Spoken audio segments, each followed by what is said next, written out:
बहस, संवाद र समीक्षा, विचार, धारणा र मान्यता स्वतन्त्र रूपले स्वतन्त्र ढङ्गले पस्किँदै समसामयिक विषय र सन्दर्भहरू जोड्ने कार्यक्रम।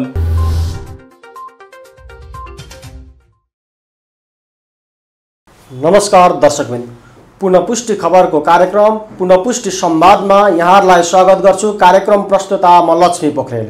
आजको कार्यक्रममा हामीसँग माओवादी केन्द्रका केन्द्रीय पोलिट ब्युरो सदस्य तथा उदयपुर क्षेत्र नम्बर 2 का प्रतिनिधि सभा सदस्य सुरेश राई हिमाल हुनुहुन्छ। आउनुहोस् उहाँलाई स्वागत गरौँ। कार्यक्रममा यहाँलाई स्वागत छ। धन्यवाद छ। सरकारले मङ्सिर 4 गते चाहिँ प्रतिनिधि सभा र प्रदेश सभाको चुनाव गर्ने तयारी गरेको छ। यहाँहरूको चुनावी तयारी के छ? के गर्दै हुनुहुन्छ अहिले? सरकारले मङ्सिर 4 गते निर्वाचन घोषणा गरिसकेपछि सरकार गठबन्धनको रहेको र गठबन्धनको बिचमै तालमेल हुने गरी, चुनावी तालमेल हुने गरी यता 5 दलीय गठबन्धनको बिचमा छलफल चलिराखेको छ भनेदेखि अहिले देशव्यापी रूपमा प्रतिपक्षी दल लगायत सबै दलहरू अहिले चुनावी तयारीमा छ र त्यही सिलसिलामा हामी पनि, हाम्रो पार्टी पनि आफ्नो पार्टीभित्र पनि र चाहिँ गठबन्धन दलहरूको बिचमा पनि खास गरेर सिट बाँडफाँडको सन्दर्भमा पछिल्लो चाहिँ अब स्थानीय निर्वाचन गएको 74 को चाहिँ सङ्घीय निर्वाचन परिणाम, प्रदेश सभाको निर्वाचन परिणाम आदि बेसिक मापदण्डहरूको आधारमा गठबन्धनले गठबन्धन दलभित्रको दलहरूले प्राप्त गर्ने सिट सङ्ख्याहरूलाई कसरी सुरक्षित गर्न सकिन्छ भन्ने कुरा अहिले चाहिँ 5 दलीय गठबन्धन दलभित्र चाहिँ मेन ढङ्गले छलफल भइराखेको छ। यो उदयपुरमा चाहिँ अब गठबन्धन कसरी हुन्छ, भागभण्डा कसरी मिलाउनुहुन्छ? अहिले अब यो उदयपुरलाई मात्रै हेरेर हुन्न। यो स्थानीय चुनाव हामीले भर्खरै सम्पन्न गरेका छौँ। अब स्थानीय निर्वाचनमा जसरी जिल्लामा र पालिकामा गठबन्धन दलहरूको बिचमा तालमेल गरेर जाने भनेर जसरी केन्द्रीय निर्देशन भयो त्यो अनुरूप चाहिँ हामीले गऱ्यौँ। तर यो सङ्घ र प्रदेशको निर्वाचन भएको हुनाले सबै पार्टीहरूको विधानत सङ्घ र प्रदेशको चाहिँ निर्वाचनमा उठ्ने उम्मेदवारको सन्दर्भमा होस् या टिकट कुन दलले पाउने भन्ने सन्दर्भमा केन्द्रले नै निर्धारण गर्ने भएको हुनाले समग्र केन्द्रले नै चाहिँ निर्धारण गर्छ र हामीले चाहिँ अहिले बढीमा 1 नम्बर प्रदेश भरिबाट छलफल गर्न सक्छौँ। अहिले प्रपर उदयपुर जिल्लाभित्रबाट मात्रै चाहिँ छलफल गरेर हामी पछि निर्णय गर्दाखेरि चाहिँ त्यो ठाउँमा नपुग्न सक्छौँ र समग्र देशव्यापी रूपमा अहिले जसरी छलफल भइराखेको छ 165 प्रत्यक्ष निर्वाचन चाहिँ सिट सङ्ख्या कसरी बाँडफाँड गर्ने गठबन्धन दलभित्र र गठबन्धन दलले प्राप्त गरेको सिट सङ्ख्यालाई चाहिँ कसरी सुरक्षित हुनसक्छ, कुन दलले पाउँदाखेरि चाहिँ सुरक्षित हुनसक्छ, त्यसमा त पार्टीको चाहिँ संरचना, पार्टीको नेता कार्यकर्ता, समग्र चाहिँ पार्टीको मनोविज्ञान, भोटर्सहरूको चाहिँ अवस्था, यी सबै कुरालाई पनि आकलन गरेर गरिने भएको हुनाले समग्रमा चाहिँ 165 निर्वाचन क्षेत्रबाटै हामीले चाहिँ सुरु गर्नुपर्छ र अहिले गठबन्धन दलमा त्यही भइराखेको छ र अहिले हामीले हाम्रो 1 नम्बर प्रदेशमा 28 वटा सङ्घीय निर्वाचन क्षेत्र छ, 56 वटा चाहिँ प्रदेश सभाको निर्वाचन क्षेत्र छ र यहाँनिर मूलतः 4 वटा दल चाहिँ प्रदेश र सङ्घीय निर्वाचनमा उठ्न सक्ने उसको जनआधार र चाहिँ तल क्याडर बेस को आधार देखिन्छ। अब एउटा दलको चाहिँ को पनि अपेक्षा त छ, तर त्यो काहीँ न काहीँ हामीले 56 सिटभित्र प्रदेश सभा निर्वाचन क्षेत्रमा मिलाउन सकिन्छ। तर मूलभूत रूपमा 4 वटा दलमा नेपाली कङ्ग्रेस, माओवादी केन्द्र, एकीकृत समाजवादी र जनता समाजवादी पार्टी, यो 4 वटा दलले सङ्घमा पनि र प्रदेशमा पनि आफ्नो दाबी चाहिँ रहने हुँदाखेरि यो चारवटा मूलतः यो चारवटा दलको बिचमा 28वटा सङ्घीय निर्वाचन क्षेत्रमा र 56वटा चाहिँ अब प्रदेश निर्वाचन क्षेत्रमा कसरी सिट बाँडफाँड गर्ने भन्ने कुरो त्यसको चाहिँ अब निश्चित एउटा ठोस मापदण्ड बन्ने क्रममा छ र त्यो 1 नम्बर प्रदेशको चाहिँ अब सिट सङ्ख्याको छलफल र त्यो निष्कर्षले पनि उदयपुर जिल्लाको चाहिँ अब बारेमा टुङ्गिन्छ। जस्तै अब उदयपुरमा 2वटा सङ्घीय निर्वाचन क्षेत्र छ, 4वटा प्रदेश निर्वाचन क्षेत्र छ भनेपछि यहाँ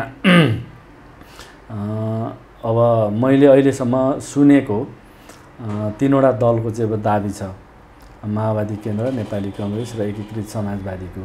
र यो एकीकृत समाजवादी होस् या माओवादी केन्द्र वा नेपाली कङ्ग्रेसले सिट क्षेत्र चाहिँ अब दाबी गर्दै गर्दाखेरि हाम्रो स्थानीय तहमा हामीले निर्वाचन चाहिँ अब लडिरहँदाखेरि त्यसमा पनि केही मापदण्डहरू निर्धारण गरिएको थियो र त्यो मापदण्ड पनि हाम्रो निम्ति चाहिँ एउटा नजिरको रूपमा छ। त्यसो हुँदाखेरि उदयपुर र समग्र 1 नम्बर प्रदेश र सिङ्गो 165 निर्वाचन क्षेत्र भएको देशैको कोणबाट हेर्दा पनि उदयपुरमा एउटा माओवादी केन्द्रको तर्फबाट चाहिँ अब जितिएको सङ्घीय निर्वाचन क्षेत्र छ, एउटा नेपाली कङ्ग्रेसको तर्फबाट जितिएको निर्वाचन क्षेत्र छ र प्रदेशमा पनि चाहिँ अब माओवादी केन्द्रले चाहिँ एउटा प्रदेश सभा निर्वाचन क्षेत्र चाहिँ अब निर्वाचित भएको छ भनेदेखि एउटा नेपाली कङ्ग्रेसले 2वटा चाहिँ अब अरू प्रतिपक्षी दलकोमा छ। त्यसो गर्दाखेरि अहिले 2वटा प्रदेश निर्वाचन क्षेत्र प्रतिपक्षले निर्वाचित गरेको ठाउँमा कसले लिने, कुन दलले लिने र सङ्घ र प्रदेश चाहिँ अब कसको भागमा कसरी चाहिँ जनआधारको आधारमा चाहिँ त्यसलाई चाहिँ अब मिलाउने भन्ने विषय चाहिँ अहिले आइपुगेको छैन। अहिले चाहिँ अब समग्र 165 निर्वाचन क्षेत्रलाई कसरी न्यायोचित ढङ्गले चाहिँ 5 दलको बिचमा चाहिँ अब सिट बाँडफाँड गर्ने भन्ने विषय नै चाहिँ रहेको हुनाले उदयपुर जिल्लासम्म आइपुगेको छैन। तर उदयपुर जिल्लामा हामी माओवादीको तर्फबाट निर्वाचित भएको क्षेत्रमा नेकपा माओवादीले पाउनुपर्छ भन्ने कुरो स्वतः दाबी हुने कुरो भएको र त्यसै गरी नेपाली कङ्ग्रेसले निर्वाचित गरेको क्षेत्रमा नेपाली कङ्ग्रेसको पनि दाबी रहेको छ। त्यस अतिरिक्त चाहिँ अब अन्य दलको पनि एकीकृत समाजवादीको पनि सङ्घीय निर्वाचन क्षेत्रमा दाबी छ। तर चाहिँ अब उहाँहरूले गएको निर्वाचनमा चाहिँ अब उहाँहरू निर्वाचित हुनु भएको छैन।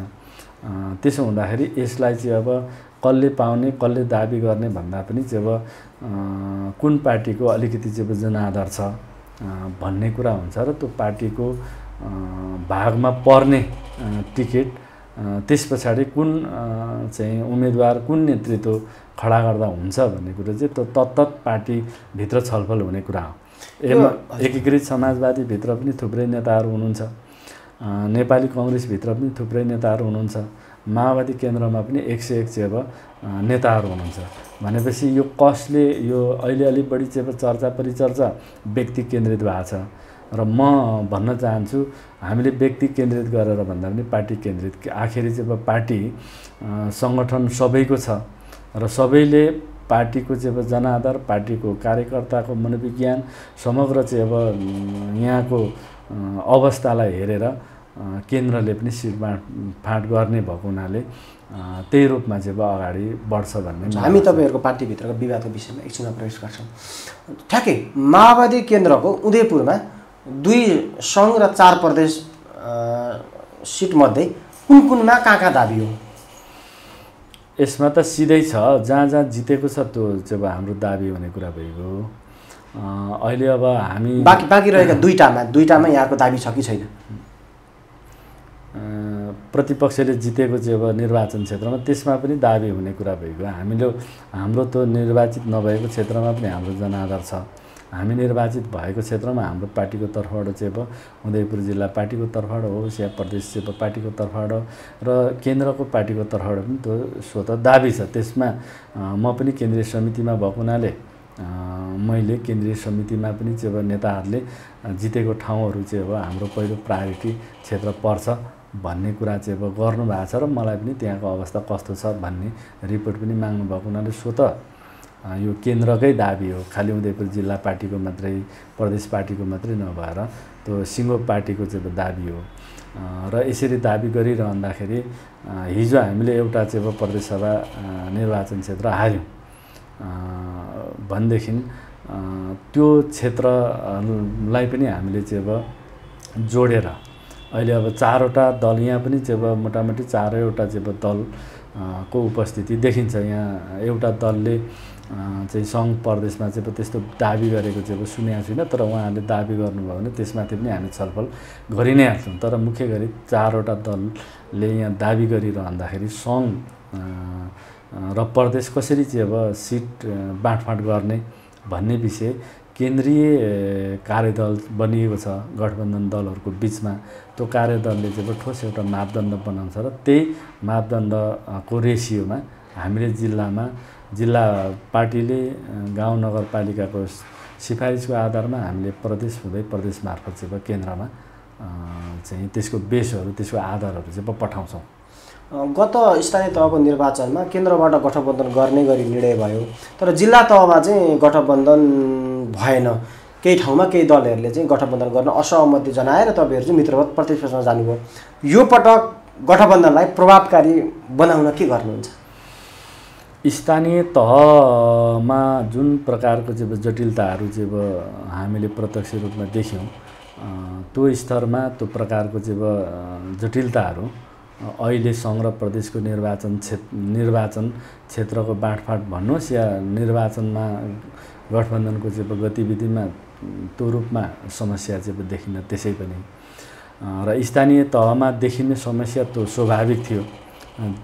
अब जति धेरै तल चाहिँ जहाँ गयो त्यति धेरै चाहिँ नेतृत्वको चाहिँ सङ्ख्या पनि बढी अनि आकाङ्क्षा पनि चाहिँ बढी हुँदाखेरि हामीले स्थानीय तहको नेतृत्वको व्यवस्थापन गर्न नसक्दाखेरि थुप्रै समस्याहरू पनि आन्तरिक रूपमा र समग्र गठबन्धनभित्र पनि हामीले बेहोर्यौँ।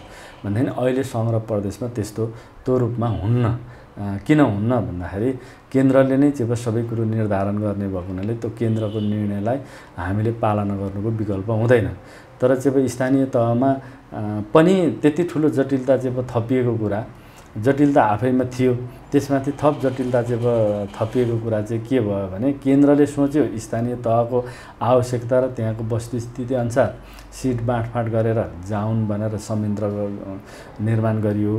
तर त्यसो नभएर समग्र फेरि आखिर केन्द्रमै ठोकिने र केन्द्रले चाहिँ केन्द्रैबाट चाहिँ यो चाहिँ जिल्लाको यो चाहिँ गाउँ नगर चाहिँ यो पार्टीको प्रमुख हुने, यो पार्टीको उपप्रमुख हुने, बाँकी वडाहरू चाहिँ तिमीहरू जिल्लाले बसेर चाहिँ मिलाऊ भनेको भए यति ठुलो चाहिँ समस्या हुन्न थियो।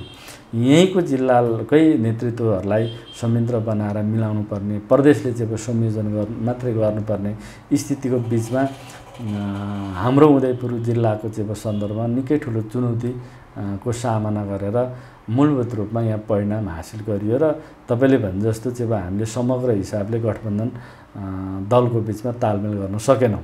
केही पालिकामा हामीले सबै दलहरूको बिचमा चाहिँ तालमेल गऱ्यौँ भनेदेखि केही पालिकाहरूमा चाहिँ छुट्टा छुट्टै जस्तो गठबन्धन दल भित्रै बिचमै हामीले तालमेल गऱ्यौँ भनेदेखि केही चाहिँ पालिकामा आफै लड्ने हैन, सिङ्गलै लड्ने गरी चाहिँ सहमति जुटायौँ र त्यो हाम्रो गठबन्धन दलको बिचको चाहिँ संयन्त्रमा हामीले एउटा चाहिँ समझदारी कायम गरेका थियौँ। एक्लै लड्नु पनि पाउने, एक्लै लड्छु भन्ने दललाई एक्लै लड्नु पनि दिने, तर त्यो बाँकी 5 दलको बिचमा चाहिँ सहमति हुने र 5 दलको बिचमा चाहिँ कुनै न कुनै रूपबाट सबै दलहरूको बिचमा चाहिँ तालमेल गरौँ, सिट बाँडमा चाहिँ न्यायोचित बनाऊँ, एउटा जनाधार चाहिँ लाई चाहिँ मुख्य आधार बनाएर जनता कार्यकर्ताको मनोविज्ञानलाई पनि चाहिँ आधार बनाएर सिट बाँडफाँड गरौँ भन्ने कुरो गर्दाखेरि हामीले सिद्धान्तमा त हामी सहमत भयौँ, तर चाहिँ प्र्याक्टिकलमा जाँदाखेरि, व्यवहारमा जाँदाखेरि हामीलाई निकै ठुलो चाहिँ चुनौती भयो, जसको कारण सिङ्गल लड्छु भन्नेलाई पनि हामीले सहमति दिनु पर्यो र चाहिँ 2टा चाहिँ दलको बिचमा, 3टा दलको बिचमा मात्रै हामी चाहिँ तालमेल गर्छौँ भन्दा पनि सहमति गर्नु पर्यो र हामीले लास्ट आवरमा 11 र 12 गते मनोनयन गर्ने चाहिँ समय निर्धारण भएको थियो। हामीले 11 गते भरिसम्म पनि संयन्त्रको बिचमा गठबन्धन दलहरूको बिचमा चाहिँ मिलाउने कोसिस गऱ्यौँ र हामीले 11 गते अन्तिम समयमा 5-6 बजिसकेको थियो होला हाम्रो गठबन्धन दलको म्यान्डेटमा यो गर्ने कुन वडासम्म चाहिँ हामीले निर्धारण गरेर सिङ्गो पार्टीलाई गठबन्धनको पक्षमा अभियानमा अगाडि बढाएको थियौँ। चुनाव आउन 90 दिनभन्दा कम समय छ। बजारमा के चर्चा चलिरहेको छ? तपाईँ चाहिँ प्रतिनिधि सभा क्षेत्र छोडेर प्रदेश सभामा उठेर चाहिँ मुख्यमन्त्री बन्ने लाइनमा हुनुहुन्छ भन्ने चर्चा चलेको छ बजारमा, साँच्चै हो? यो चर्चा मैले पनि सुने। अहिले अब सामाजिक सञ्जालमा पनि त्यो प्रचारबाजी भएको चाहिँ सुने। अब मलाई पार्टीको कुनै पनि निकायले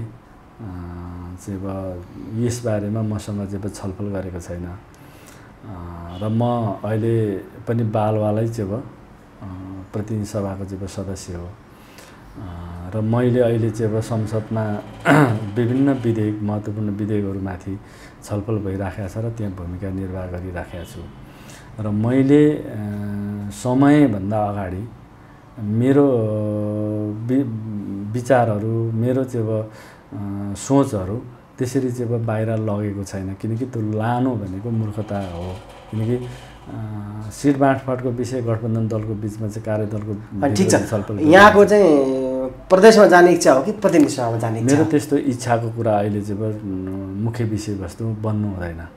कसैले त्यो इच्छाको रूपमा फल्नाको त यो आकाङ्क्षा अरे भनेर भनिदिएर प्रचार गरिदिएर अनावश्यक रूपमा समाजमा तर्क वितर्क गराउने पक्षमा छैन। किनकि अहिले तपाईँले लिइरहनु भएको छ यस्तो अरे भनेपछि अनावश्यक हैन। किनकि यो हाम्रो समाजमा मिश्रित समाजमा जोडकोडहरू हैन, मान्छेको समर्थन विरोधहरू दुइटै हुन्छ र त्यसमा मजा लिने कायदा मात्रै हुन्छ र जुन समय आउँछ त्यो समयमा म सङ्घीय प्रतिनिधि सभाको उम्मेदवार बन्ने वा प्रदेशको सभाको सदस्य बन्ने भन्ने कुरो पार्टीले पनि सोध्ला, पार्टीसँग पनि छलफल होला, मैले पनि पार्टीलाई भनौँला भन्ने कुरा हुन्छ। र अहिले पर्सनल्ली भित्री मेरो आफ्नो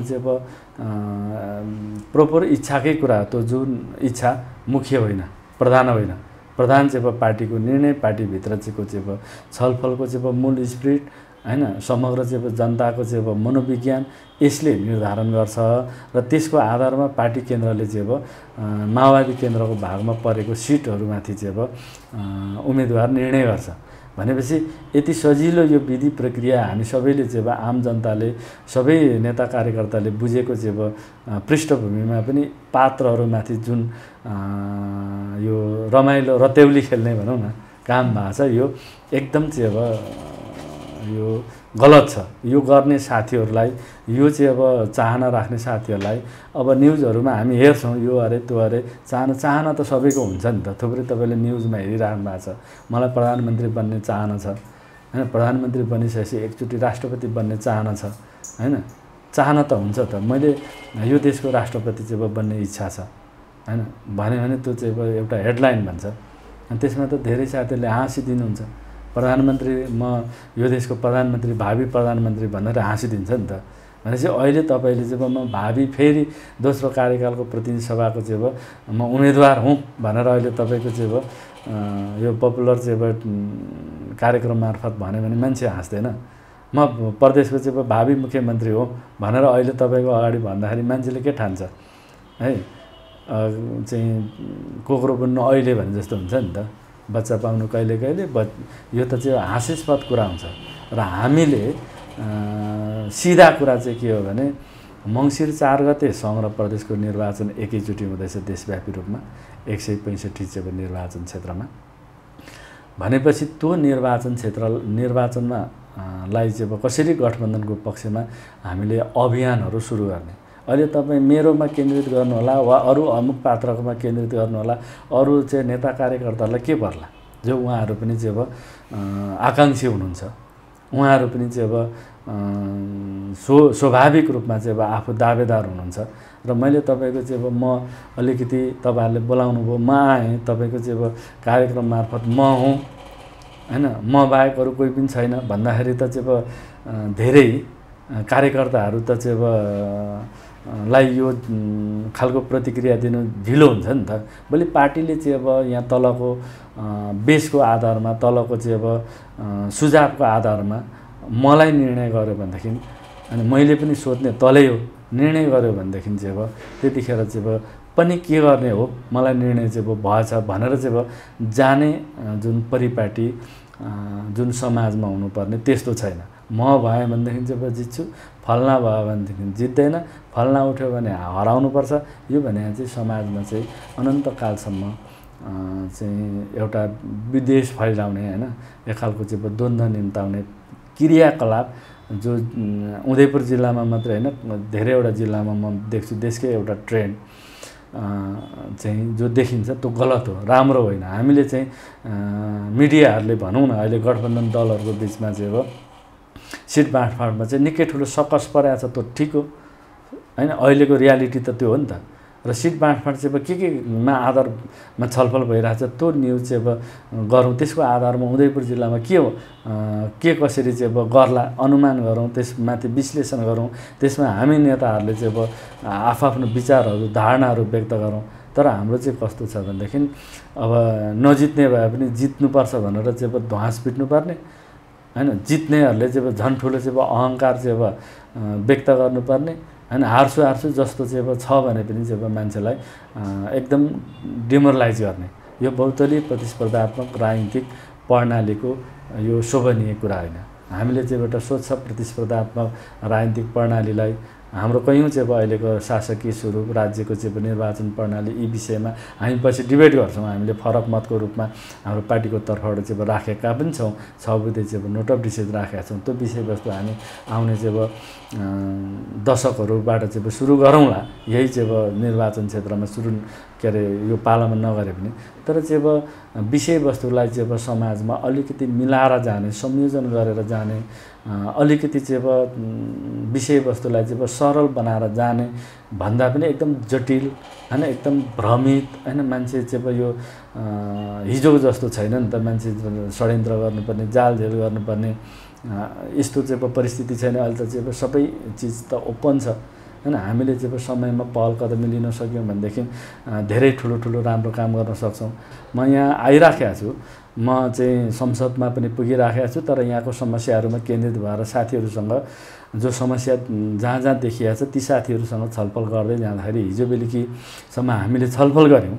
त्यो समानान्तर कमिटीमा चाहिँ अब रहेका साथीहरूसँग हाम्रो चाहिँ अब अग्रज नेताहरू जो केन्द्रीय निकायमा हुनुहुन्छ, केन्द्रीय सल्लाहकारमा हुनुहुन्छ, केन्द्रीय विभागहरूमा हुनुहुन्छ, जो उहाँहरू मार्क्सवादी चाहिँ अब दर्शनको हिसाबले, सिद्धान्तको हिसाबले लामो समय चाहिँ अब कार्यकारीमा रहनुभयो, अहिले चाहिँ अब उहाँहरू अलिक सहायक भूमिकामा हुनुहुन्छ। उहाँहरूलाई अभिभावक ठानेर हामीले चाहिँ अब मानेर उहाँहरूको उपस्थितिमा हामीले चाहिँ अब झन्डै 4-5 घन्टा छलफल गऱ्यौँ। छलफल गर्दाखेरि मूल स्पिरिट चाहिँ अब मिलाएर जाने, अब मिल्छ विभाग, अब मिलाउन सकिन्छ। मिलाउने चाहिँ अब हामीले एउटा चाहिँ अब निष्कर्ष नभनौँ, छलफलको मूल स्पिरिट चाहिँ हामीले कहाँ कहाँ कमी कमजोरी गरेका छौँ हैन। यहाँ दुई पक्ष भनिएको छ, त्यो दुईटै पक्षले कहाँ कहाँ चाहिँ अब काम गर्ने सिलसिलामा चाहिँ कमजोरी गरेका छ, त्यो कमजोरी स्वीकार्ने, आगामी दिनमा त्यो प्रकारको कमी कमजोरीहरू चाहिँ दोहोरिन नदिने र त्यस प्रकारका चाहिँ अब कमी कमजोरीहरू बाट चाहिँ अब तपाईँ हामी चाहिँ अब जोगिने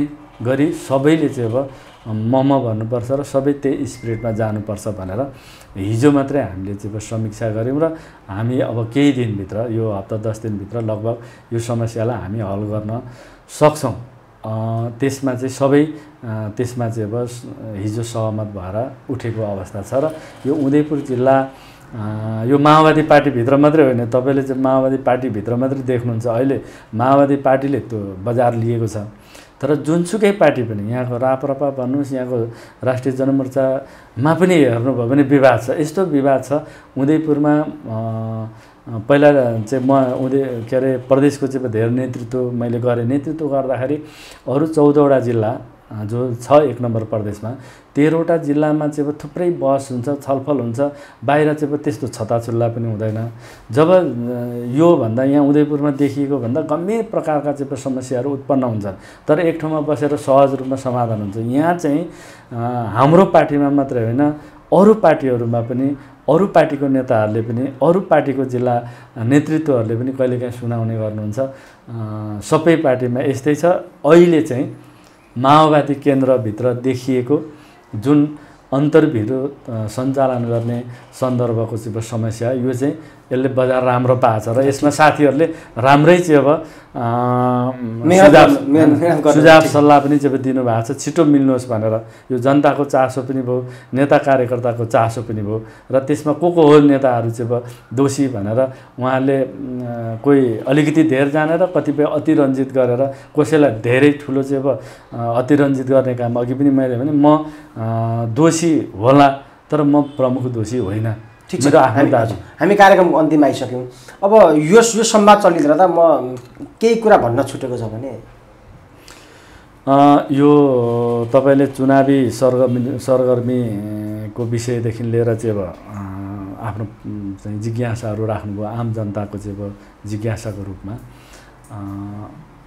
अहिले चाहिँ चुनावी अभियानमा हामी सबै दलहरू छौँ र अहिले गठबन्धन दलहरूभित्र सिट बाँडफाँडको निम्ति चाहिँ अन्तिम छलफल चलिराखेको छ र हामी सबै उदयपुरको चाहिँ 4वटा प्रदेश निर्वाचन क्षेत्र, 2टा चाहिँ सङ्घीय निर्वाचन क्षेत्रभित्र रहेको नेता, सबै नेता गठबन्धन दलहरूको बिचमा रहेको नेता कार्यकर्ताहरूको बिचमा पनि हामी छलफल गरिराखेका छौँ। आन्तरिक पार्टी पङ्क्तिभित्र पनि छलफल गरिराखेका छौँ भनेदेखि प्रतिपक्षले पनि अरू दलहरूले पनि चाहिँ आफ्नो तयारी चाहिँ अगाडि बढाइराखेको छ। यस सन्दर्भमा आउने मङ्सिर 4 गतेको चाहिँ निर्वाचनलाई हामीले सफलतापूर्वक शान्तिपूर्ण ढङ्गले, जसरी स्थानीय तहको निर्वाचनमा चाहिँ केही अप्रिय घटनाहरू घटे त्यो प्रकारको चाहिँ घटनाहरू नहुने गरी यहाँको सुरक्षाकर्मी चाहिँ का साथीहरू, यहाँको चाहिँ जिल्ला प्रशासन, यहाँको निर्वाचन चाहिँ कार्यालय, यहाँको चाहिँ निर्वाचन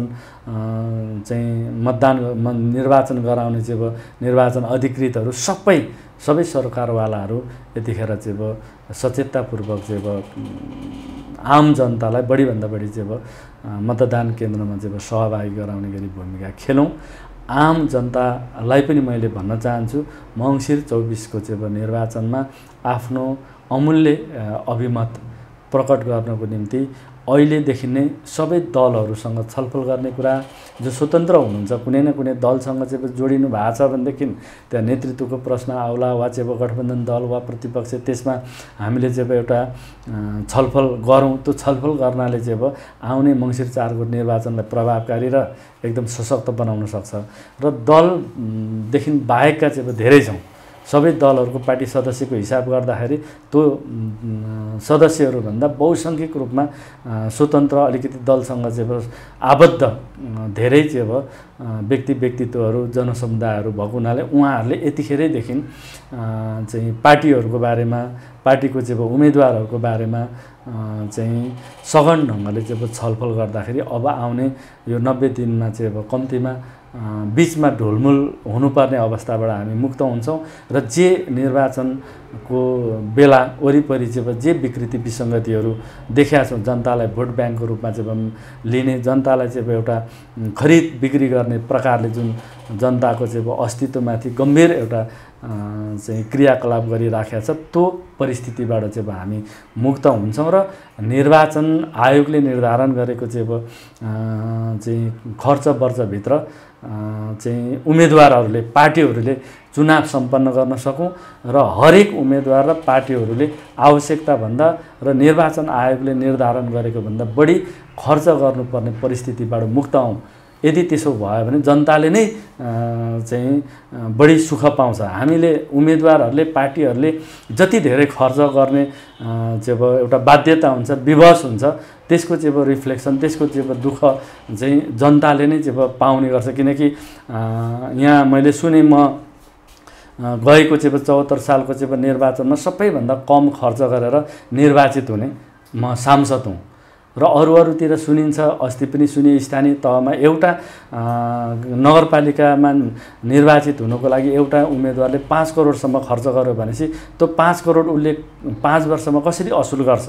त्यो त जनताको पैसा हो, जनताको विकास निर्माणमा आएको पैसा होस् या चाहिँ सामाजिक सुरक्षाको नाममा आएको हरेक राज्यको चाहिँ कोष भनेको हामीले थोपा गरेर एउटा कोक, फेन्टा, बिस्कुट, कपडा चाहिँ सेम्पू होस् या चाहिँ साबुनको टुक्रा होस् त्यो किनेर कर तिरेर चाहिँ जम्मा भएको पैसा भएको हुनाले त्यो हाम्रो पैसा हो, जनताको पैसा हो। जनताको पैसा सरकारको माध्यमबाट एउटा प्रणालीबाट एउटा निकायबाट जनताको विकासको निम्ति हितको निम्ति खर्च गरिने पैसामाथि अनियमितता गर्ने गरी कुनै पनि पार्टी र कुनै पनि पार्टीको उम्मेदवारहरूलाई उद्वेलित गर्ने काम चाहिँ उद्वेलित हुने कामबाट चाहिँ मुक्त गर्ने सक्ने तागत भनेको सचेत जनताहरू नै हो। र त्यो जनताहरूलाई मैले तपाईँको चाहिँ यो लोकप्रिय कार्यक्रम मार्फत अपिल गर्न चाहन्छु कि थोरैभन्दा थोरै उम्मेदवार र पार्टीको खर्चबाट चुनाव सम्पन्न होस् र